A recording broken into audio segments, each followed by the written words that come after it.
schönen Nachmittag zusammen. Wir freuen uns auf eine weitere Keynote, diesmal mit dem Titel Wem gehört die Stadt? Natürlich haben wir wieder dabei Lou drüben. Moin Lou, schön, dass du da bist. Hallo, hallo, ich fink mal rüber. Lou ist am Zeichnen und Graphic Recorded wieder diese Keynote. Und auch ihr, liebe Studierende, könnt wieder einschalten und dabei sein, Fragen stellen. Und zwar mit dem folgenden Zoom-Einwahl-Link, Daten, Geräusch, Nummer. Ja, das trifft es, glaube ich, ganz gut. Wählt euch ein, seid dabei, stellt Fragen, denn wir haben heute zwei sehr, sehr spannende Gäste, auf die ich mich wirklich schon die ganze Woche freue. Ja, perfekt, und dass das am Freitag ist, denn da konnte man sich drauf hinfreuen. Genau, wir haben jetzt schon die ganze Woche sie angekündigt. Und jetzt darf ich die große Freude haben und die erste Person vorstellen. Nämlich, sie ist Landtagsabgeordnete für Bündnis 90 Die Grünen. Sie ist Vizepräsidentin des Landtags Schleswig-Holstein und damit die erste Afrodeutsche und die jüngste Vizepräsidentin in Deutschland. Sie ist Sprecherin für Migration und Flucht, Antirassismus, Frauen- und Gleichstellung, Queerpolitik und Religion. Und sie hat einen Podcast, der heißt Das nehme ich mal mit. Ich spreche von Aminata Touré. Und dann haben wir einen zweiten Gast. Vielen Dank für die Einladung. Ich freue mich, dabei zu sein. Wundervoll. Moin, hi. Und dann haben wir noch Professor Dr. Aladin El-Mafaalani. Er ist Professor für Erziehung und Bildung in der Migrationsgesellschaft an der Universität Osnabrück, wenn ich es mir jetzt richtig gemerkt habe. Wundervoll. Er ist außerdem Autor von Das Integrationsparadox, warum gelingende Integration zu mehr Konflikten führt, und das Buch 2020 erschien, Mythos Bildung, die ungerechte Gesellschaft, ihr Bildungssystem und seine Zukunft. Herzlich willkommen. Ja, das bin ich. Ich freue mich, danke. Wundervoll. Sehr schön. Frau Touré, ich habe eben schon gesagt, Sie sind Sprecherin für Migration und Flucht, Antirassismus, Frauen- und Gleichstellung, Queerpolitik und Religion. Das sind so viele verschiedene Bereiche. Muss man die alle einzeln betrachten oder ist es eher ein gesamtes Konstrukt, für das man dann spricht? Ja, also es fehlt noch was, Rettungsdienst und Katastrophenschutz, aber ansonsten sind wir vollständig und ja, man kann das natürlich auch als querschnittiges Thema sozusagen verstehen, wenn man so einen Ansatz hat, Dinge intersektional zu verstehen, das heißt durchaus auch die Überschneidung zu sehen in den unterschiedlichen Themenbereichen. Aber ansonsten, wenn man das quasi von den Menschen her denkt, ist es schon so, dass man mit unterschiedlichen gesellschaftlichen Gruppen unterwegs ist, dass man unterschiedliche Gesetzesentwürfe hat, mit denen man sich auseinandersetzt, unterschiedliche Themenbereiche einfach, die man dann für sich nimmt. Aber ich versuche schon möglichst in meinen Themenbereichen das schon querschnittig zu sehen, weil ich glaube, es macht einfach auch keinen Sinn, bei solchen Themenbereichen das nicht querschnittig auch zu denken und zu bearbeiten. Herr Mafaalani, um auch bei Ihnen ein bisschen die Grundlage zu reden, würden Sie uns bitte kurz erläutern, was Sie unter offene Gesellschaft und Schließungsbewegung verstehen? Ja, das sind zwei wichtige Begriffe, die ich in den Büchern immer auch verwende. Also Schließungsbewegung ist so das, was viele unter Rechtspopulismus verstehen, aber auch religiöser Fundamentalismus. Also Schließungsbewegung ist sozusagen die Bewegung gegen die offene Gesellschaft. Und offene Gesellschaft, das ist das Spannende, das sind in der Regel liberale Demokratien. Besonders in den westlichen Ländern, westlichen Gesellschaften.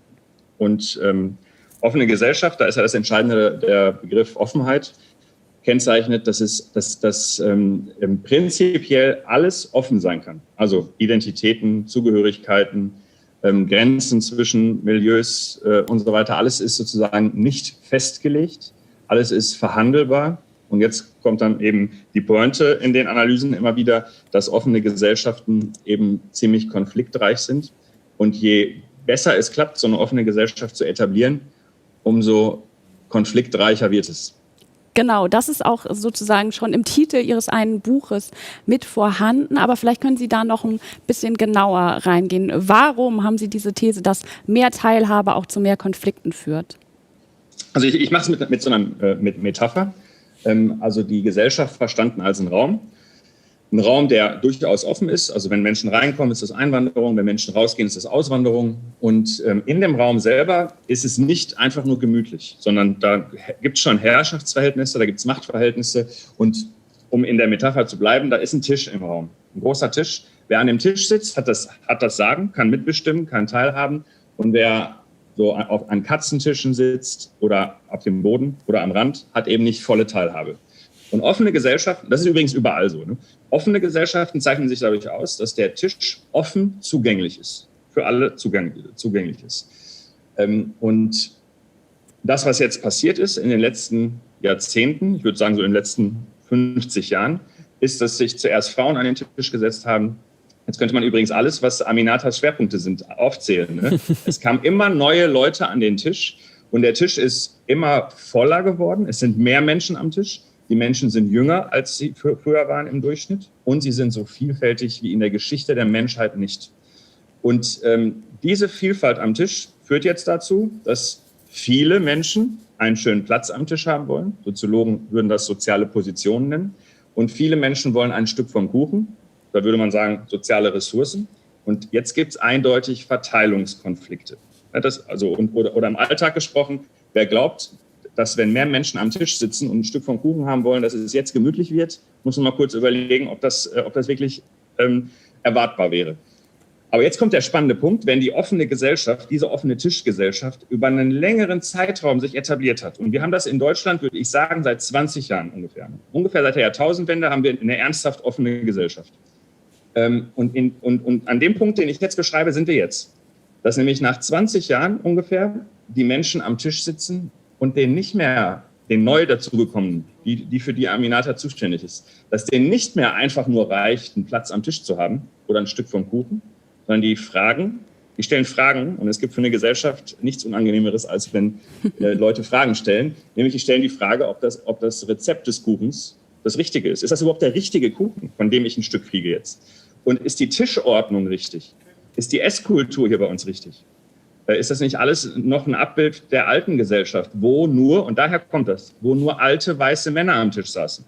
Genau, um das zu beschreiben. Deshalb gibt es diese Figur des alten weißen Mannes, denn nur alte weiße Männer saßen früher am Tisch. Das Alt ist auch wichtig, weil ich habe ja gesagt, der Tisch ist auch jünger geworden und eben vielfältiger. Und viele Dinge in der offenen Gesellschaft stammen noch aus der Zeit, wo alte weiße Männer nur am Tisch saßen. Ja. Und genau das wird jetzt diskutiert. Und das, was ich mit Rezeptur meine, bezieht sich auf alles, bis hin zur Sprache. Wie reden wir? Gendern wir oder nicht? Diskriminierungsfreie, rassismuskritische Sprache. Aber auch, welche Werte vertreten wir. Alles kann da eine Rolle spielen, was so Rezeptur angeht.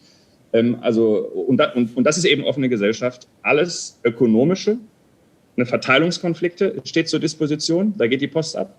Und alles symbolisch-kulturelle, bis hin dazu, was überhaupt deutsch ist. Also ihr habt jetzt mich und Aminata eingeladen und wir beide sind deutsch. Und wir sehen irgendwie beide nicht so ganz so aus, wenn man nach der alten Tischgesellschaft ausgeht. Also nicht einmal mehr das, was deutsch ist, lässt sich genau sagen. Ich bin deutscher Beamter. Sie ist sogar Vizepräsidentin des Landtags. Das finde ich nochmal eine speziellere Sache am Tisch. So, ne? Und wenn man das alles zusammennimmt, sind selbst die intimsten Sphären unserer Gesellschaft sind strittig gestellt. Um das jetzt mal so zu formulieren, um zu verstehen, warum so ein Widerstand entsteht. Denn der Widerstand ist die Schließungsbewegung. Die offene Gesellschaft setzt sich gerade durch und die Minderheit wird jetzt immer lauter. Das sind die geschlossene Gesellschaft zurückhaben wollen. Und das nenne ich Schließungsbewegung, eine Bewegung, die gegen diese Öffnung des Tisches ankämpft. In den USA ist das eine starke Bewegung. In den meisten europäischen Ländern ist es unter 50%, aber nicht weit weg von 50%. Und bei uns ist es eine noch relativ kleine Bewegung. Frau Touré, wie sollte denn Ihr Tisch am besten aussehen? Was würden Sie sagen? Wie müsste so ein Tisch in 10 Jahren vielleicht aussehen? Wo gehen wir da hin? Ja, also ich meine, Aladin hat das ja gerade besprochen, also wir duzen uns, weil wir uns auch schon kennen. Wir haben uns war das dieses Jahr? Nein, letztes Jahr natürlich, schon mal kennengelernt bei einer Veranstaltung. Deswegen habe ich mich jetzt auch gefreut, dass wir uns in dem Rahmen quasi wiedersehen und wieder treffen und darüber diskutieren und auch damals über solche Fragen diskutiert haben. Den Tisch, von dem Aladin gesprochen hat, oder der Kuchen, von dem er gesprochen hat, beschreibt das Bild schon sehr gut. Und ich sitze ganz oft an genau solchen Tischen. So, und wenn man sich zum Beispiel den Schleswig-Holsteinischen Landtag anguckt, dort haben wir 30% Frauen, 70% Männer. In diesem Parlament sind 3 Menschen, die eine offensichtliche Migrationsgeschichte haben. Von mehr weiß ich nicht, aber ich glaube, man wüsste es. Da verhandelt man halt genau über solche Fragen, über innenpolitische Fragen. Das habe ich ja eben gerade benannt. Also immer wieder, wenn man über meine Themen oder Fachbereiche spricht, dann befindet sich das alles im Bereich der Innen- und Sozialpolitik, wenn man sich das genau anguckt. Und gerade die Innenpolitik ist ein Bereich, der vor allem von Männern dominiert ist. Und ist vor allem ein Bereich, der dann, wenn man an so einem Tisch sitzt, meistens von weißen, älteren Männern besetzt ist. Und natürlich ist das etwas völlig anderes, wenn dann jemand wie ich auch mit an so einem Tisch sitzt. Ich will damit überhaupt nicht sagen, dass die Tatsache, alt, weiß und Mann zu sein, immer dazu führt, quasi rückschrittig zu sein oder sonst was, weil ich einen Kollegen habe in meiner Fraktion, auf den genau diese Merkmale zutreffen, der aber einfach ein progressiver Geist ist. Also das, was damit beschrieben wird, ist ja auch nicht nur einfach phänotypische Merkmale und ein Alter und eine Hautfarbe, sondern und ein Geschlecht, sondern auch anknüpfend auf diese Tatsachen eine bestimmte Einstellung zu dieser Gesellschaft, einen bestimmten Blick und eine Perspektive auf diese Gesellschaft. Und zwar die Perspektive, dass einem immer alles gehört hat. So. Und dass man immer das Sagen hatte. So. Und das verändert sich. Und all diese Debatten, die wir in den letzten Tagen, Wochen, Monaten immer wieder erleben, wenn es um das Thema Rassismus beispielsweise geht und wo ich dann auch ganz oft in die politische Arena sozusagen gehe und mich positioniere, ist genau das, was Aladin beschrieben hat. Früher war es halt einfach so, die Vorstellung davon, dass Leute wie wir integriert sind, bedeutet halt, man hat sich sozusagen assimiliert, man ist Teil dieser Gesellschaft, man ist total glücklich hier zu sein und ist die ganze Zeit dankbar. So. Aber man hatte nicht eine Vorstellung davon, dass wir zu eigenständigen Subjekten innerhalb dieser Gesellschaft werden, die den Anspruch haben und auch diesen Anspruch formulieren in politischen Räumen, in Institutionen und in 1000 anderen Orten sozusagen. Und diese Veränderungen, die sehen wir gerade.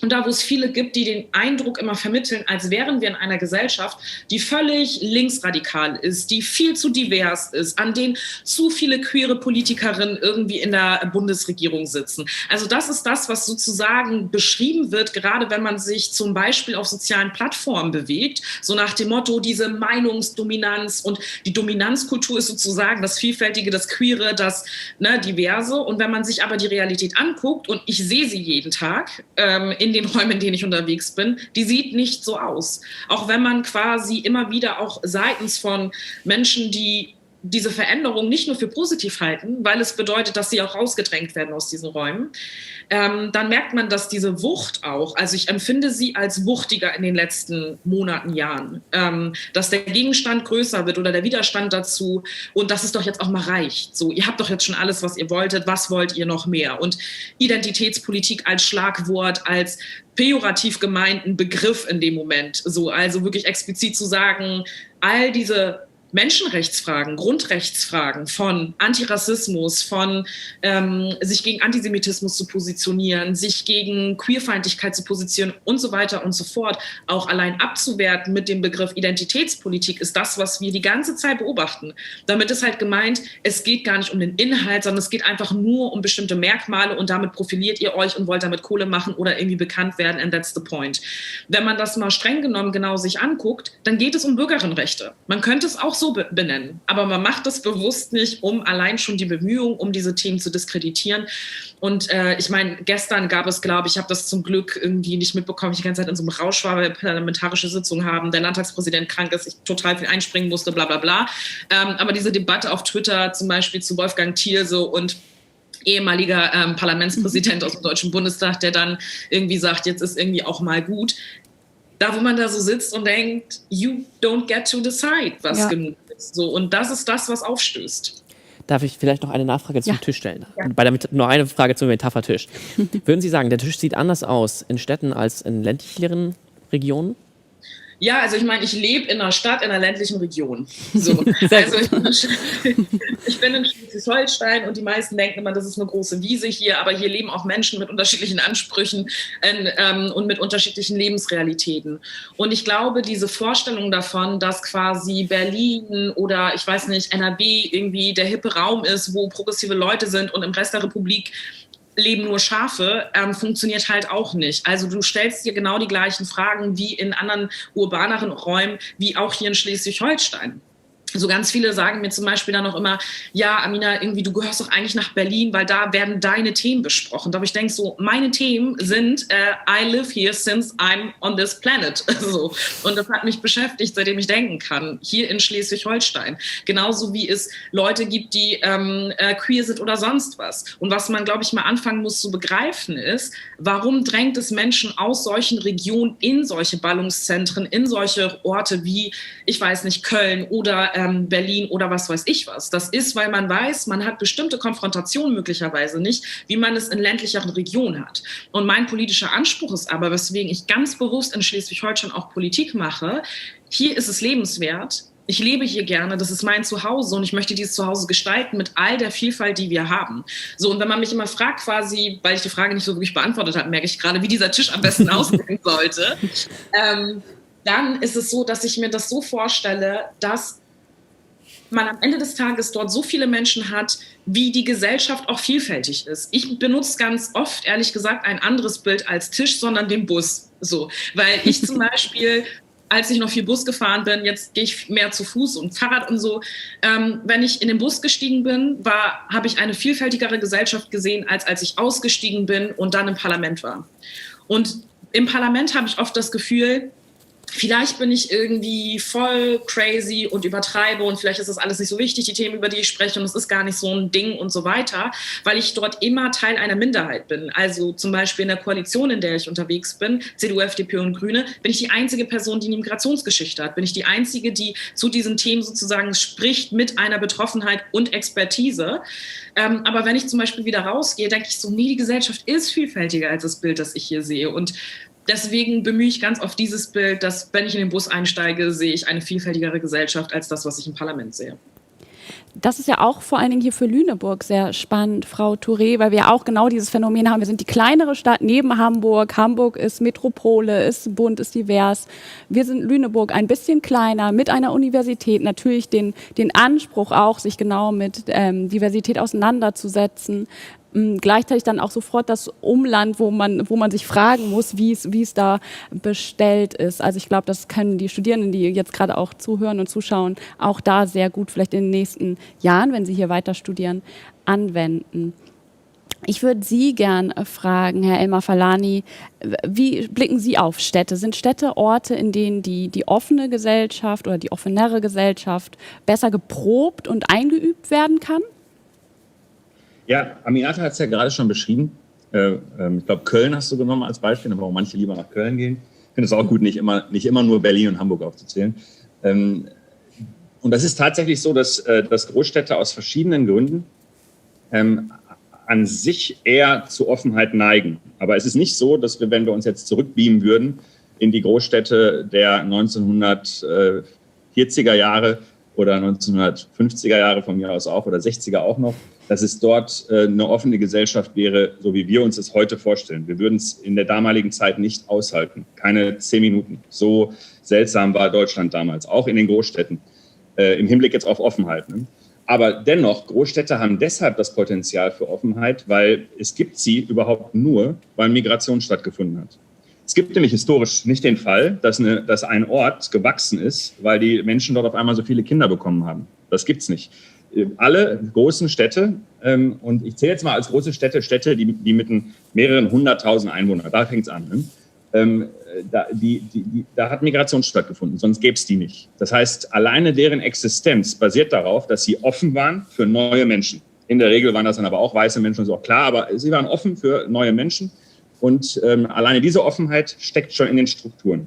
Das ist der erste Schritt. Der zweite Schritt liegt tatsächlich an dem, wie eine Stadt funktioniert im Vergleich zu einem Dorf. Also klassische stadtsoziologische Forschung, aber wirklich 100 Jahre alt. Man setzt sich auf den Marktplatz an der Kirche.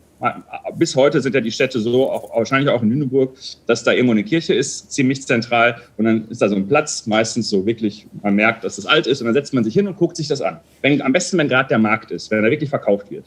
Und guckt sich das an und dann geht man in eine größere Stadt, macht das Gleiche in Hamburg und dann macht man das Gleiche irgendwo in einem Dorf.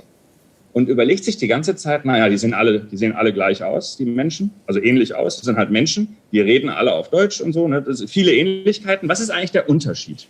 Und dann wird einem auffallen, dass es einen Unterschied geben wird, egal wo man guckt. in den großen Städten sind die Menschen überrascht, wenn sie jemanden treffen, den sie kennen. Auf dem Dorf sind die Menschen überrascht, wenn sie jemanden sehen, den sie noch nie gesehen haben. Das ist ein Strukturprinzip dieser beiden Raumtypen, so nenne ich es jetzt mal. Und dieser Strukturprinzip zeigt schon, dass unabhängig davon, wie offen im Detail der Lebensalltag ist, Großstädte dazu neigen, Großstädte per se auf Heterogenität zumindest angewiesen sind, wohingegen ländliche Regionen zumindest nicht von ganz alleine nach Heterogenität streben. Also es gibt heterogene ländliche Regionen, da gibt es aber dann immer eine bestimmte Ursache, warum das passiert ist. Tendenziell ist es da nicht so. Und alleine diese beiden, das, was ich jetzt gerade so skizziert habe, zu diesen beiden Raumtypen, zeigt schon, dass es da grundsätzlich Unterschiede gibt. Also wenn es dann eine gesamtgesellschaftliche Öffnungsbewegung gibt, findet die immer viel stärker in den Ballungszentren statt und viel weniger stark in den ländlichen Regionen. Und jetzt kommt das Entscheidende: In allen offenen Gesellschaften, wo in ländlicheren Regionen gleichzeitig wirtschaftsschwache Gebiete sind, entsteht dann ein Riesenproblem. Also wirklich ein Riesenproblem. Und das ist eben das Typische daran. Also eine Region, die weder von der offenen Offenheit noch von der ökonomischen Entwicklung partizipiert. Wenn man in beider Hinsicht sozusagen sich als benachteiligt empfindet, dann wird die Schließungsbewegung stark. Das stellen wir überall fest. In den USA, wo wir sozusagen die ganzen ländlichen Regionen in der Mitte haben, die sozusagen zum Trumpismus zumindest eine gewisse Neigung haben, genauso wie, wenn wir uns anschauen, wer hat für den Brexit abgestimmt, oder in Frankreich, wer wählt dort regelmäßig Front National, bis hin zu Deutschland. Das kann man auch in Deutschland erkennen. Spannenderweise scheinen wir sozialpolitisch, sozialstaatsmäßig ein bisschen besser aufgestellt zu sein als viele andere Länder, dass es zumindest nicht so einen starken Trend in diese Richtung gibt. Aber, das will ich auch noch mal kurz betonen, wir haben zwar enorm aufgeholt im Hinblick auf Offenheit. Also vor 20 Jahren hätte man noch gesagt, Schweden, Niederlande, USA, Großbritannien, alle offener als Deutschland. Ich würde sagen, alle wurden eingeholt. Manche wurden sogar überholt in kurzer Zeit. Deshalb können wir noch nicht so genau sagen, ob nicht das Gleiche bei uns auch noch passiert. Es ist nur noch nicht erkennbar, weil wir so spät dran waren. Da würde ich mich gar nicht festlegen wollen. Ne? Also es kann noch kommen. Frau Touré, weil wir jetzt schon über Städte reden und gesehen haben, inwiefern die vielleicht etwas fortgeschrittener in Fragen der offenen Gesellschaft sind, aber wir auch heute darüber reden, wem gehört die Stadt, würde ich Sie gerne nach einer Einschätzung fragen, inwiefern sind Städte für Personen, die rassistisch diskriminiert werden, sicher? Also ich weiß gar nicht, ob man das so pauschal beantworten kann und sagen kann, so und so sieht es aus. Also ich glaube, es gibt halt auch in urbaneren Städten sozusagen trotzdem auch immer, egal wie heterogen quasi eine Stadt ist, trotzdem Bezirke, die immer sehr diskriminiert sind beispielsweise. Also wenn man jetzt zum Beispiel an Hanau denkt, ja, also gerade wenn man an Hanau denkt und wenn ich, wie viele andere wahrscheinlich in den letzten Wochen, sich viele Dokumentationen angeguckt hat und man dann darum weiß, dass man in einer Region war oder an einem Ort unterwegs war, wo man sich wohlgefühlt hat als Mensch, der Rassismuserfahrung macht, ja, oder der irgendwie zu der Gruppe der BPOCs gehört. So Shisha-Bars als einen Ort wahrnimmt, wo man sich sicher fühlt eigentlich, ja, da wo man einen Zugang zu hat, im Vergleich zu beispielsweise Clubs, wo man nicht reinkommt oder sonst was. Und aber an einem solchen Ort dann ein Attentat stattfindet, dann verändert sich das Sicherheitsgefühl von Menschen natürlich massiv. Auch die Frage grundsätzlich bei all den Razzien, die grundsätzlich auch viel stattfinden in Shisha-Bars, die aber auch Orte sind, die sehr migrantisch oder migrantisiert sind, ist die Frage von, okay, man nimmt sich bestimmte Räume und trotzdem fühlt man sich da vielleicht nicht zu 100% sicher. Also von daher, glaube ich, lässt sich das nicht pauschal beantworten. Aber ich glaube, was es durchaus auch immer wieder gibt, ich beschreibe das mal aus meiner Situation, ist, dass man, glaube ich, schon den Eindruck hat oder ganz oft das Gefühl hat, an Orten, an denen man nicht so heraussticht, als Mensch, der Rassismuserfahrung macht, hat man, da wechselt man. Man wechselt von seinem Verhalten, glaube ich. Man wechselt auch von der Wahrnehmung in dem Moment gerade. Weil man selten, gerade, sage ich mal, wenn man zu der Gruppe von sozialen Aufsteigerinnen oder Elite gehört oder sonst was, dann ist man oft in Orten, die nicht so migrantisch ist. Man ist eher in weiß dominierten Räumen unterwegs, weil die Arbeit auch in der Nähe ist und so weiter und so fort. Das verändert sich dann ja alles ein Stück weit. Und man hat einen anderen Habitus, den man an den Tag legt. So, und der verändert sich, wenn man in Räumen ist, in der man nicht mehr nur Minderheit ist. So, sondern da, wo man Mehrheitserfahrung macht. Und ich glaube, das sind halt so Sachen, über die man sich sehr viele Gedanken machen muss. Und da, wo ich glaube, dass die Mehrheitsgesellschaft sich das ganz oft gar nicht vorstellen kann, wie krass das eigentlich ist. Ich habe das gestern Abend, saß ich mit meinem Mann in der Küche und habe ihm über eine Situation erzählt. Und das möchte ich mal, das macht es vielleicht sehr deutlich. Ich war vor 2 Jahren, das muss vor 2 Jahren gewesen sein, zum ersten Mal bei der Initiative Schwarze Deutsche und da gibt es so ein Bundestreffen, einmal im Jahr. Und ich war da zum ersten Mal, obwohl ich die schon super lange kenne. So, das heißt, ein Raum, der komplett mit schwarzen Menschen einfach nur ist. Erstens hatte ich das super lange nicht mehr, dass ich mit so vielen schwarzen Menschen ein gesamtes Wochenende verbracht habe, über unsere politischen Ansprüche, Kultur, alles Mögliche gesprochen habe.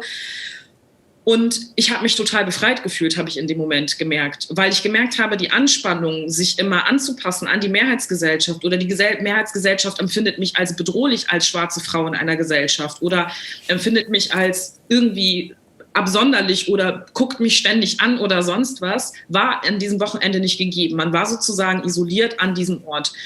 Und dann sind wir an dem Wochenende, an dem letzten Tag wieder aufs Bahngleis gegangen und wollten alle den Zug nehmen. So, und das war eine sehr ländliche Region. Und wir wussten ganz genau, in dem Moment, in dem wir in diesen Zug einsteigen, verändert sich wieder etwas. Weil das eine ländliche Region war und nur weiße Menschen in dieser Bahn waren sozusagen. Und ich weiß noch, wie eine Mutter meinte zu ihrem Kind, das um die 7, 8 Jahre alt war, du musst dich wieder zusammenreißen, wir gehen wieder in die echte Welt.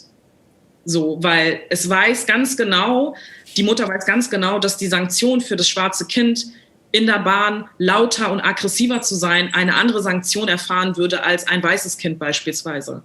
So, und in diesem Moment hat sich bei mir alles zugeschnürt, weil ich gemerkt habe, krass, wir chingen wieder in diesen Modus von, wir werden so und so gesehen in dieser Gesellschaft. Das muss sich gar nicht an jeder Stelle immer so bewahrheiten.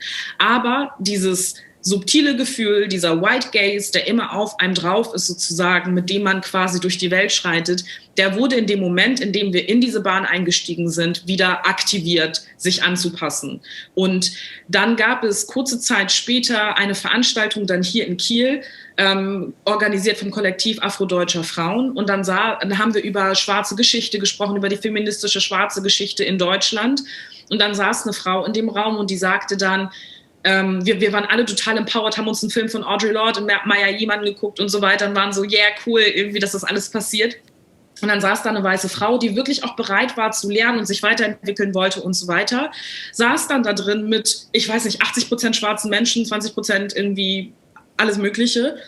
Und dann sagt sie, ja, sie weiß nicht, wie sie damit umgehen soll, dass sie Angst hat, wenn sie schwarze Menschen sieht in der Gruppe.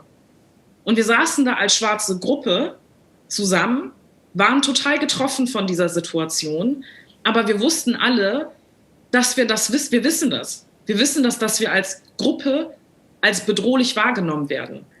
Und genau diese Situation, ich bin dann eingeschritten in der Situation, habe gesagt, ey, ich möchte das jetzt gerade in der Form hier nicht diskutieren, weil es ein schwarzer Empowerment-Raum ist eigentlich, aber ich möchte mit diesen beiden Geschichten deutlich machen, die Frage von, wie man sich sicher fühlt oder wie man sich bewegt in einer Stadt oder was weiß ich was wo, ja, das ist so krass daran orientiert, wie die Mehrheitsgesellschaft einen wahrnimmt. So, und das sind Sachen, die problematisch sind, so, und die wir als Gesellschaft diskutieren müssen. Aber wir haben halt ganz oft die Situation, dass wir überhaupt erst dabei anfangen, uns die Frage zu stellen, haben wir überhaupt ein Problem mit Rassismus in dieser Gesellschaft? Also wie willst du eigentlich solche Dinge besprechen, wenn die Grundlage dafür noch nicht mal als gegeben gesehen wird? Und das ist halt die Frage, die man diskutieren muss und die deswegen auch spannend ist in der Frage von Stadt und Migrationsgesellschaft und so weiter. Das ist die Frage von, wie bewegt man sich als jemand, der Rassismuserfahrung macht, grundsätzlich in einer Stadt, in einer Gesellschaft. Die ist sehr relevant.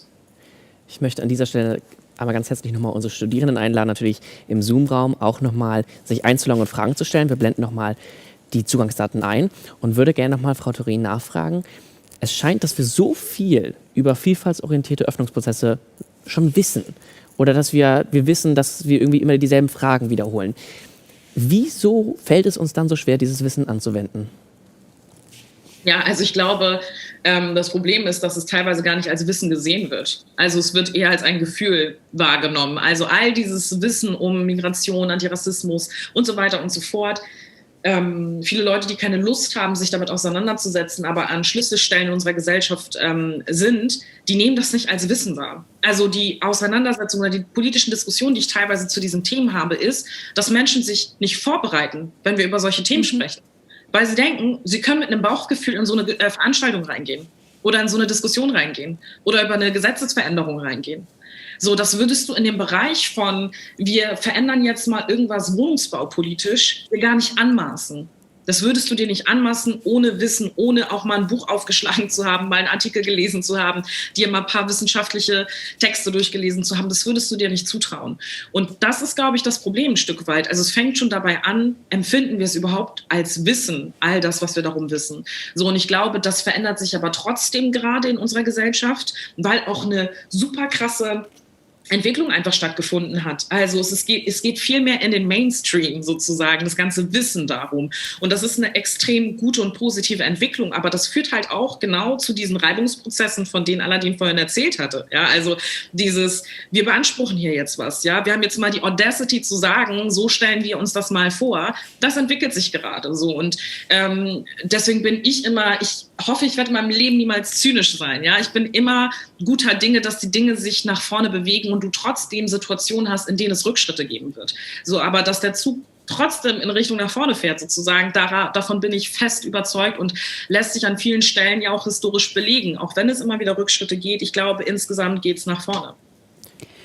Herr Mafalani, weil Frau Touré gerade darüber gesprochen hat, dass man über Dinge streiten und sich auseinandersetzen muss und im besten Fall dafür aber die Grundlagen erstmal geschaffen sind, wie zum Beispiel die Anerkennung von strukturellem Rassismus. Wie würde eine gute Streitkultur an dem vollgepackten Tisch rund um das Kuchenrezept aussehen? Also die Frage lässt sich nicht beantworten. Aber es lässt sich beantworten, was man erstmal braucht, bevor man zu der Frage kommt. Ja. Weil ich glaube, die Frage ist zu früh gestellt. Okay. Erstmal muss man feststellen, dass die Streitereien ein Resultat von positiven Entwicklungen sind. Mhm. Und ich glaube, es war gestern, hat Aminata, glaube ich, gerade auch gesagt, dass Wolfgang Thierse offenbar das noch nicht gemerkt hat. Ja. Und Wolfgang Thierse ist nicht der Einzige. Es gibt haufenweise Leute, die das noch nicht gemerkt haben, dass dieses Konfliktpotenzial, dieser Regler, der aufgedreht ist, ne, wir kriegen ja alle mit, es ist so laut geworden, dass das nicht aus Versehen passiert ist und dass das auch kein Hinweis darauf ist, dass gerade was in die falsche Richtung läuft, sondern dass genau das passiert, wenn man in kurzer Zeit, in historisch gesehen kurzer Zeit, jahrhundertealte Herrschaftsverhältnisse aufbricht. Das wollten alle, ne? Also so ziemlich alle und auch die Partei von Wolfgang Thierse und auch die ganze Bewegung, der er mal angehörte und so weiter, die wollten das. Das Ding ist nur, die haben nicht damit gerechnet, was für ein Gesicht das Ergebnis hat. Zumindest zwischenzeitlich. Und dafür bin ich ja da. Dafür schreibe ich Bücher, das zu beschreiben, wie das und so. Aber jetzt kommt der Clou. Ich weiß dadurch auch, dass ich nicht sagen kann, wie die Streitkultur aussehen sollte. Ich kann nur, das wird Sie aber nicht zufriedenstellen, sagen, man muss erstens feststellen, der Streit ist da, weil es gut läuft. So als erstmal das Bauchgefühl in diese Richtung bringen. Zweitens muss man dann auch sich klar machen, dass es jetzt hier nicht mehr drum gehen kann, ob diese neu am Tisch sitzenden Leute eine Existenzberechtigung haben, am Tisch zu sitzen. Sondern jetzt das ist vorbei. Ne? Das war letztes Jahrhundert. Und wer das sagt, der verhält sich wie ein alter weißer Mann, selbst dann, wenn er jung ist und selbst dann, wenn er nicht weiß ist. Aber das ist das Old White Man, das Old White Man Prinzip. Und das Dritte ist jetzt, dass wir das alles, dass eine Streitkultur immer bedeutet, dass sich das auf eine Zukunft bezieht. Ja. Also das sind die 3 Orientierungspunkte, die man braucht. Und wie das dann genau aussieht, ich befürchte, genau darüber muss man streiten. Also man muss darüber streiten, wie man streiten möchte. Okay. Und anders geht es nicht. Aber das Ding ist, es muss passieren, denn Aminata hat es gerade angedeutet, dass unheimlich viel sich verändert, qualitativ. Das haben wir jetzt oft genug besprochen. Quantitativ ist es noch nicht reflektiert. Ich kriege das jedes Mal mit, dass sehr wichtige Personen, die unser Land so lenken, jedes Mal nachfragen, von wo genau diese Daten sind. Und dann sage ich, das ist deutschlandweit. Und dann gucken die so und sagen, deutschlandweit haben bei Einschulung die Erstklässler zu mehr als 40% einen Migrationshintergrund. Deutschlandweit, nicht in einem Stadtteil und nicht in irgendeinem Ghetto oder in einer No-Go-Area, sondern deutschlandweit. Dann sage ich so, ja, das ist die amtliche Statistik. Das ist noch nicht einmal von mir irgendwie spitzfindig herausanalysiert. Das ist so. Das wissen total viele nicht. Und ganz viele wissen auch nicht, dass in westdeutschen Großstädten wir so uns Richtung 70% im Durchschnitt bewegen. Ne? Lüneburg glaube ich nicht, aber in der Regel sind westdeutsche Großstädte schon so, dass es also über 50% fast überall, über 60% eigentlich auch. Und eigentlich jede Großstadt, die was von sich hält, ne? Frankfurt am Main, Stuttgart, München, die sind schon bei über 70%. Kiel. Sehr gut. Und also daran sieht man, was so ist. Aber ich habe es ja gerade gesagt, also in ländlichen Regionen ist es nicht. Und in Ostdeutschland. Also auch die großen Städte in Ostdeutschland ist auch nicht so. Das liegt aber auch daran, dass die erst 1990 angefangen haben mit diesem Öffnungsprozess. Die sind einfach nur ein bisschen hinterher. Aber die quantitative Veränderung, die ist echt enorm. Und die ist so enorm, dass man jetzt praktisch rechnen muss.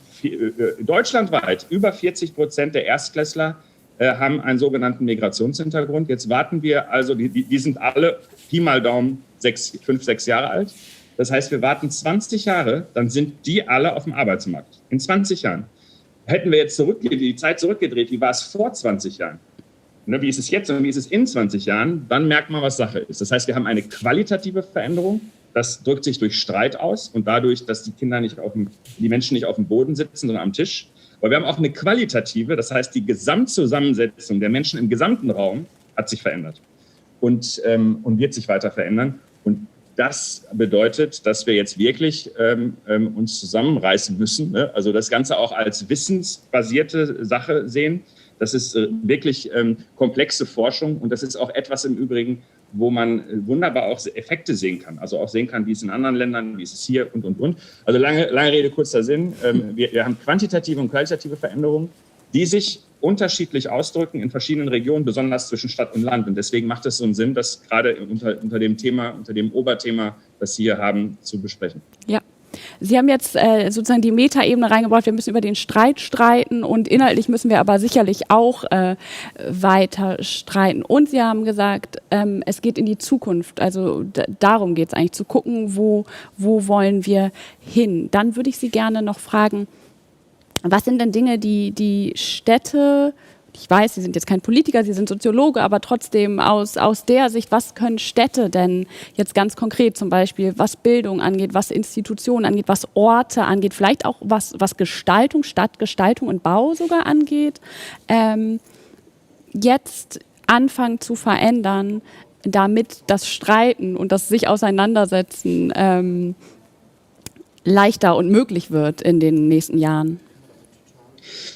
Also die Hauptgefahr, würde ich es bezeichnen, die Hauptgefahr, die in der Zukunft, im Augenblick sind wir noch nicht so weit, aber in der Zukunft liegt für Städte, für attraktive Städte, ist, dass die Spaltung ganz anders aussieht. Das wird wahrscheinlich keine sein, die zwischen Mann und Frau, zwischen schwarzen Menschen und weißen Menschen, zwischen und, sondern zwischen denen, die sich die Miete in den geilen Gebieten leisten können und den anderen, die an den Rand gedrängt werden. Also würde man nichts tun, passiert das. Das passiert immer, weil der Wohnungs- und Immobilienmarkt eben ein Markt ist. Und da laufen Marktmechanismen ab.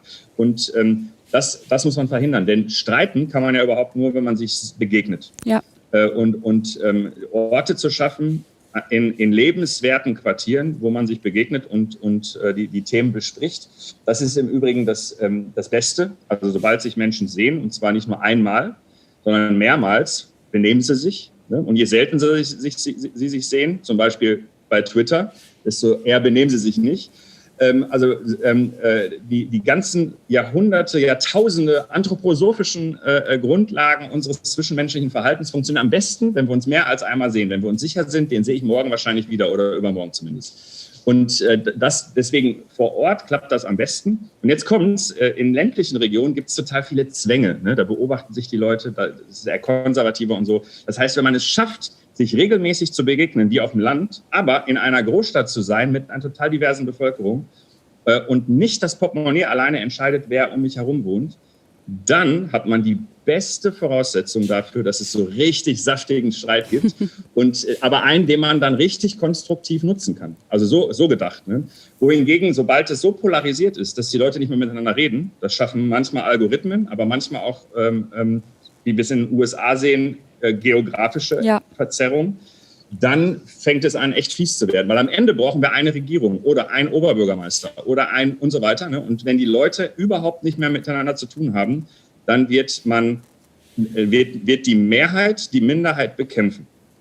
Das sehen wir überall, wo es zu so krassen Polarisierungen kommt. Da geht es also um Gewinnen und nicht um miteinander einen Kompromiss bilden. Und das ist etwas, was in der Stadt schon anfängt.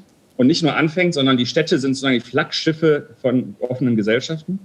Und wenn sie beides schaffen, nämlich also beides, was für unsere heutige Zeit zentral ist, nämlich ökonomisch einigermaßen einen Ausgleich zu schaffen, also nicht turbokapitalistisch zu sein, aber gleichzeitig auch nicht turbonationalistisch zu sein oder in irgendeiner anderen Form ausgrenzend. Wenn die Städte schaffen, das beides gleichzeitig in den Hintergrund rücken zu lassen, dann ist es wunderbar. Und jetzt komme ich nämlich zu dem Punkt, wenn Sie sich angucken, New York City, London, Amsterdam, Toronto, das sind alle Städte, in dem einen Bereich sind die ganz oben und in dem anderen Bereich, dass das Portemonnaie nicht entscheiden soll, was Sache ist, sind die ganz unten. Und das ist etwas, was man versuchen kann zu verhindern. Ja. Also ohne die anderen Städte jetzt schlecht zu reden, dort ist es schon geschafft worden, dass es nicht mehr die Hautfarbe entscheidet, wer in dem reichen Stadtteil lebt, sondern das Portemonnaie ist schon mal ein kleiner Fortschritt, finde ich.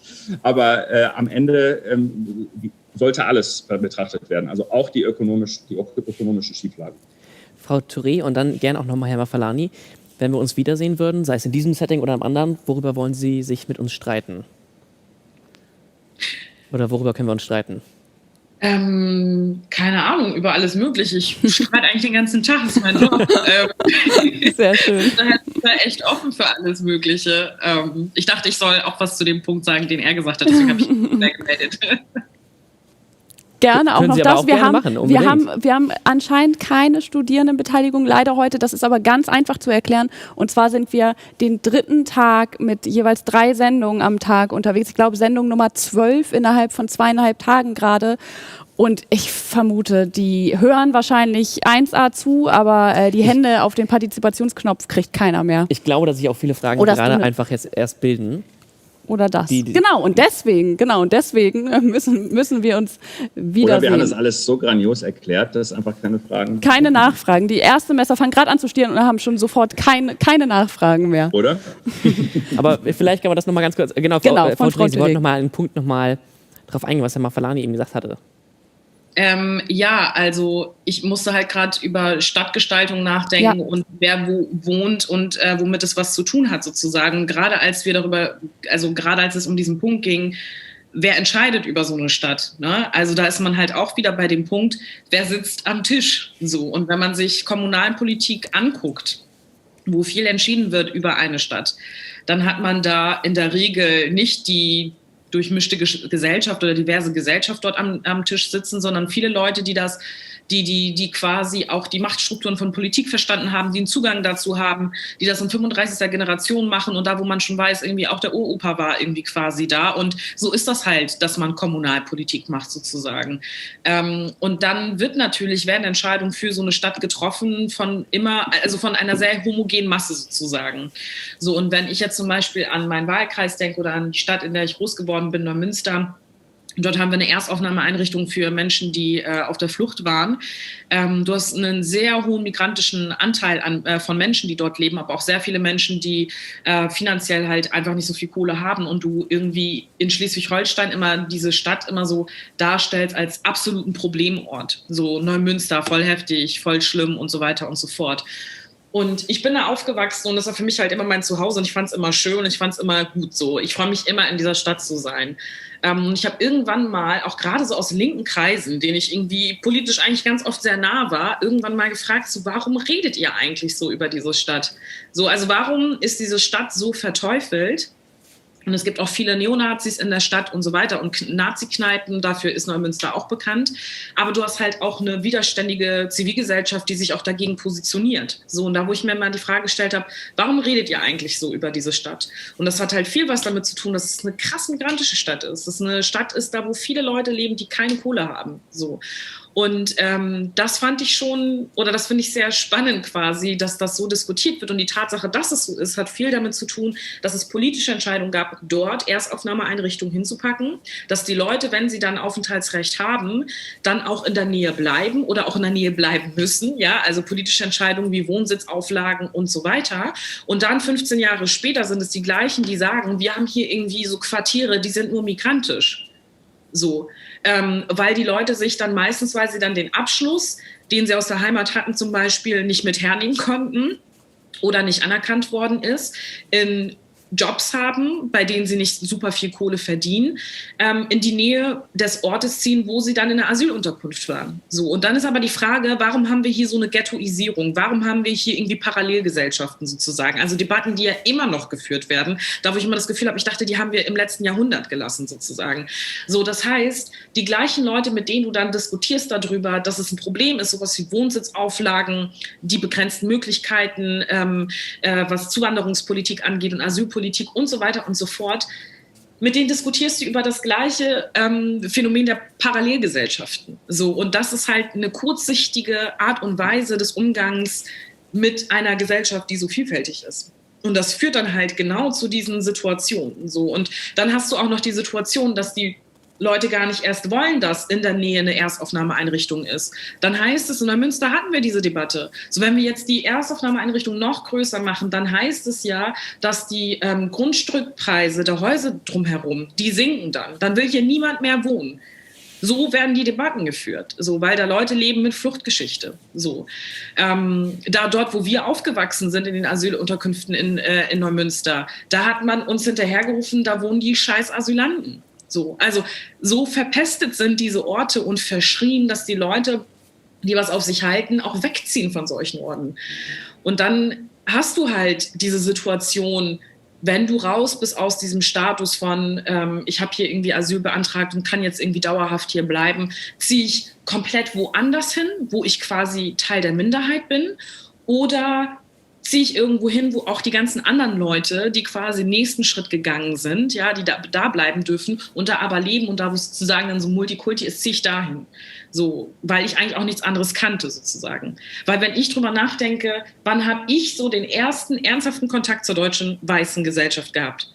Dann war das mit 5. So, vorher durch keinen Zugang zum Kindergarten und so weiter habe ich nur an diesem Ort stattgefunden. So, und dann kommen aber 20 Jahre später Leute, die dann sagen so, wie kann es eigentlich sein, dass ihr die Sprache so und so sprecht? Wie kann es sein, dass ihr dies und das nicht tut? Und da, wo man sich denkt, es gibt politische Entscheidungen, die Grundlagen sind für die Entwicklung einer Stadt, für eine Gesellschaft und wie durchmischt sie ist und wie sie es nicht ist. So, und deswegen ist das halt wiederum dann so ein Punkt, weshalb ich mich immer wieder dafür einsetze, dass Leute mit unterschiedlichen Hintergründen, mit unterschiedlichen Perspektiven auf diese Gesellschaft in politische Räume reingehen, auf kommunaler Ebene, auf Landesebene, auf Bundesebene. Weil wenn man in diesem politischen Raum drin ist und ganz genau weiß, wie alles ineinander greift und wirkt und wie die Entscheidungsebenen ineinander greifen und all die Phänomene, von denen Aladin spricht, ja, die werden dort ja auch oft mit Grund gelegt. Ja? Nicht alles wird in der Politik entschieden, das ist völlig klar, aber es sind halt die Rahmenstrukturen so. Und dann tut man immer so, als wäre das alles Zufall, was da passiert. So, und das ist kein Zufall, das sind oft politische Entscheidungen, die diese Richtung prägen. Frau Touré, Herr Mafalane, wir haben viel zu besprechen, wenn wir uns wiedersehen. Aber vielen, vielen Dank, dass wir heute an einem digitalen Tisch saßen oder mit einem digitalen Bus fahren durften. Das war ein unglaublich spannendes Gespräch. Vielen, vielen Dank. Sehr gut.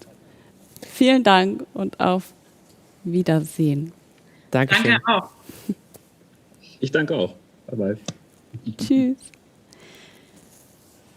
So, wir haben jetzt von Professor Dr. Aladin El-Mafalani und von Aminata Touré gehört, was es braucht, um die Teilhabe in der Stadt breiter aufzustellen, diverser zu machen, nämlich politische Grundlagen und ökonomische Teilhabe.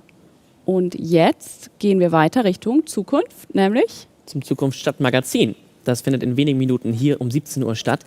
Und danach um 19:30 Uhr sehen wir uns wieder in neuen Outfits Stimmt. mit aufgeladenen Akkus zur Leuphana Late Night Show. Bis dahin. Bis später.